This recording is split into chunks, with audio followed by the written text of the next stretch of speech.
लोगों के घरों को क्यों तोड़ा जा रहा है, सरकार कहां सो रही है, और अगर सरकार के कहने पर घरों को तोड़ा जा रहा है तो सरकार लोगों के साथ नाइंसाफ़ी क्यों कर रही है। नमस्कार, मेरा नाम है नवीन कुमार नंदन और आप देख रहे हैं नेशनल दस्तक। आज मैं दिल्ली के महरौली में हूं और आज मैं आपको यहीं से बताऊंगा किस तरीके से लोगों के घरों को जमींदोज किया जा रहा है, क्योंकि दिल्ली के जो उपराज्यपाल यानी एलजी हैं उनका आदेश आया था। उन्होंने कहा कि महरौली के घरों को तोड़ दिया जाए और कहा गया कि इन लोगों के द्वारा अवैध निर्माण किया गया। जब हम ग्राउंड पर आए, लोगों से बातचीत किए तो लोगों ने कहा कि वे लोग 50 साल से यहाँ पर रह रहे हैं, यानी आज़ादी के कुछ साल के बाद से ही, लेकिन अब उन्हें नोटिस जारी किया गया कुछ दिनों पहले और कहा गया कि आप अपने घरों को खाली कर दीजिए, नहीं तो बुलडोज़र चला दिया जाएगा। और हुआ वैसा ही। 2 बटालियन यहाँ पर आई थी फोर्स की, इसके साथ ही दिल्ली पुलिस के तमाम जवान थे, वे लोग यहाँ पर आए हुए थे और दिल्ली पुलिस के तमाम जवान यहाँ पर आए हुए थे। उन लोगों की मौजूदगी में 5 बुलडोज़र से पूरे घर को गिरा दिया गया। लोग गुजर बसर यहीं पर कर रहे थे। किसी की दुकानें टूटी हैं तो किसी का घर जमींदोज हो गया है। सवाल बड़ा यही है कि लोगों के ऊपर अत्याचार क्यों किया जा रहा है। यहाँ पर हिंदू, मुस्लिम, सिख, ईसाई सभी के घरों को तोड़ दिया गया। जब कानपुर में घरों को तोड़ा गया, किस तरीके से एक परिवार में एक माँ और एक बेटी की जिंदा जल करके मौत हो जाती है, तो तमाम टीवी चैनल के एंकर और एंकराएँ सतर्क हो जाती हैं और योगी से सवाल नहीं पूछती, सवाल पूछती हैं तो अधिकारियों से, कर्मचारियों से, डीएम से और एसडीएम से। लेकिन दिल्ली में जिस तरीके की कार्रवाई हुई है साहब, पूरा टीवी मीडिया खामोश है, अखबार एक शब्द नहीं लिख पा रहे हैं और जो हिंदू संगठन है वो भी ना जाने कहाँ छिपा हुआ है। ऐसा लगता है कि मोबाइल स्विच ऑफ करके गोवा हनीमून ट्रिप पर चला गया हो। क्योंकि जब मैं लोगों से बातचीत कर रहा हूँ, महिलाओं के आंखों में आंसू हैं, पुरुष कह रहे हैं वे लोग अब क्या करें, उनके पास कुछ बचा नहीं है, क्योंकि उनके बिजनेस को एक तरीके से छीन लिया गया। अब आप सोचिए, कल्पना कीजिए कि लोग एक घर नहीं बना पाते, एक दुकान नहीं बना पाते हैं, लेकिन यहाँ पर एक आदेश के बाद लोगों के घरों को तोड़ दिया जा रहा है।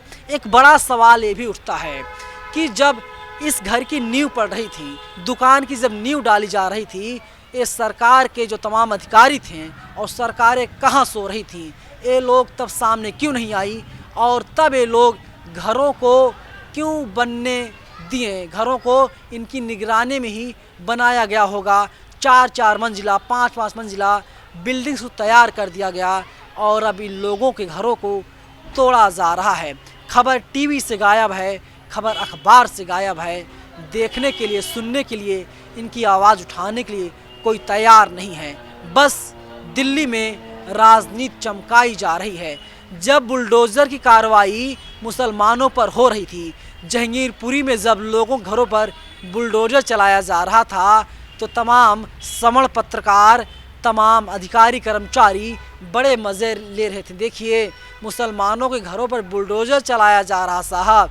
हिंदुओं के घर तो सुरक्षित हैं, लेकिन अब साहब हिंदुओं के घर भी सुरक्षित नहीं है और अब इनके घरों पर भी बुलडोज़र चलाने की कार्रवाई लगातार की जा रही है।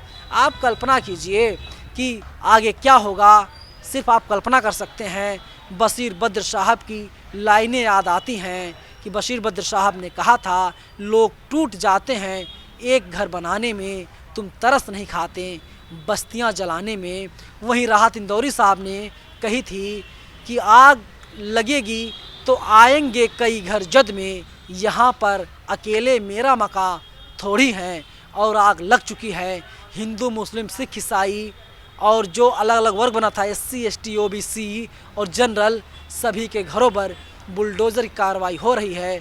और जब ब्राह्मणों के घरों पर बुलडोज़र कार्रवाई होती है तो सवर्ण एंकरों और एंकराओं और सवर्ण नेताओं के माथे पर सिकन आ जाता है और कहते हैं अधिकारियों पर कार्रवाई होनी चाहिए।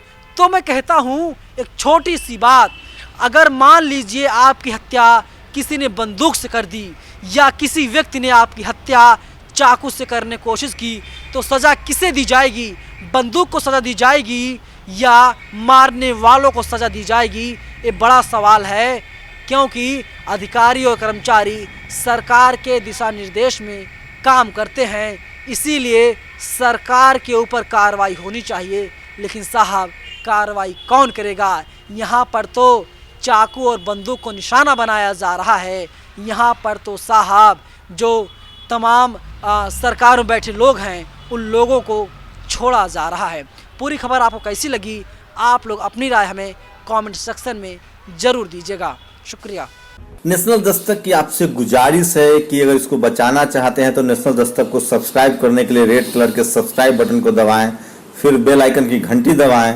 नेशनल दस्तक को बचाने के लिए बहुत ज़रूरी है कि हर खबर को शेयर करें, लाइक करें, कमेंट जरूर करें।